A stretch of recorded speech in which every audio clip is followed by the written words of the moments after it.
Слушатели с интересом вникают в каждое предложение, ведь эти навыки обязательно пригодятся им в будущем.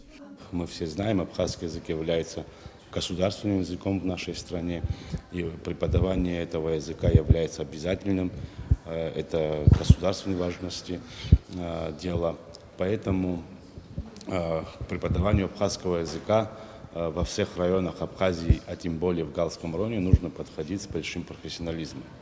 Вот. И любые такого рода мероприятия, где проходит повышение квалификации преподавателями, является особым событием в деле воспитания и обучения подрастающего поколения. Основная цель обучения – профессиональное развитие учителей и ознакомление с актуальными методиками преподавания. Формат программы очно-заочный. Установочная сессия продлится до 3 апреля, после чего работа продолжится дистанционно. Хибла Шамба, первый заместитель министра просвещения Абхазии, отметила, что курсы с выездом в район проводятся впервые. Раньше эти курсы организовывались в Сухуми.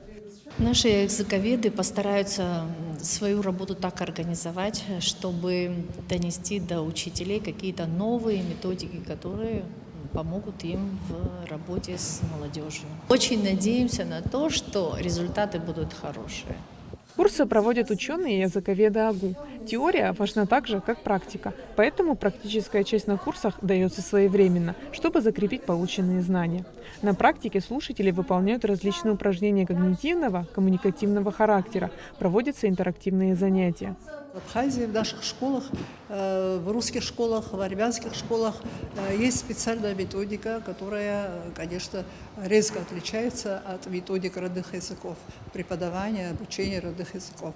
Мы даем своим слушателям, не первый раз мы с ними работаем, они очень активно работают, Гальский район, и даем последние методы, которые являются актуальными в наше время.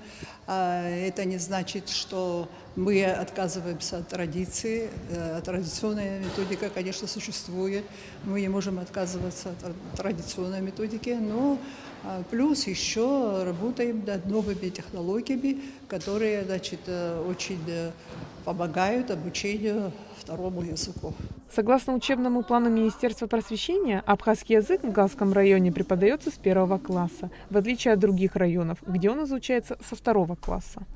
Очень полезное будет сегодняшнее мероприятие. Много внимания Минпрос и Абхазский государственный университет делает для нашего района. Впервые проводится не сам повышение квалификации, а именно на площадке нашего района, за что еще раз благодарим наше руководство. Курсы организованы Республиканским центром повышения квалификации и переподготовки специалистов при Абхазском государственном университете совместно с Министерством просвещения. Цель наших курсов – это совершенствование компетенции учителя в области изучения абхазского языка, необходимой для профессиональной деятельности, создание широкой теоретической базы, знакомство учителей с наиболее важными современными методиками преподавания абхазского языка в этих школах. Какова роль учителя в изучении абхазского языка для учащихся Галского района и для всей нашей республики? Все эти вопросы будут подниматься на курсах повышения квалификации. По завершении занятий успешно завершившим программу вручат сертификаты о прохождении курсов квалификации. Айлита Арутюняна, Ахрамичпа, Абхазское телевидение.